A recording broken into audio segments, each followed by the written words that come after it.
Superior residents will be paying more for utilities in 2025 after new rates for water, electric, and natural gas were approved yesterday. And today, Northern News Now, Sophia Lauber spoke with the utility company behind the increase and the mayor of Superior to find out why.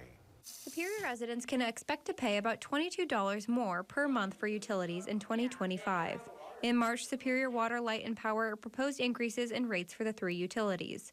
While yesterday's approved rates were lower than those proposed, Mayor Jim Payne says they're still too high. The city, the county, the school district, we're doing everything we can to limit cost increases for people, and the utility is increasing rates higher than almost any other utility in the state of Wisconsin. It's not fair, it's not appropriate, they don't need that amount of money. The proposed annual revenue increase for the company was 5.9%, or about $26 per month for an average resident. After going through an approval process with the Public Service Commission of Wisconsin, the revenue increase was adjusted to 4.4%, or $22 per month for an average resident. Superior Water, Light and Power says the increase of about $5.5 million is needed to support environmental remediation and infrastructure improvements, highlighting an ongoing project along Hammond Avenue.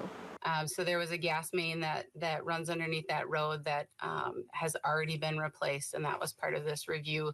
There's also some safety enhancements that we've put in within the gas system to upgrade pressures throughout the city. But Mayor Payne isn't satisfied with this explanation. He says the increase doesn't make sense when compared to utilities elsewhere in Wisconsin.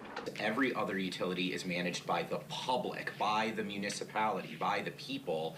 This one is managed by private investors, and that's the only reason it's this high. Mayor Payne says the city plans on researching the cost of acquiring the water utility. In Superior, Sophia Lauber, Northern News Now.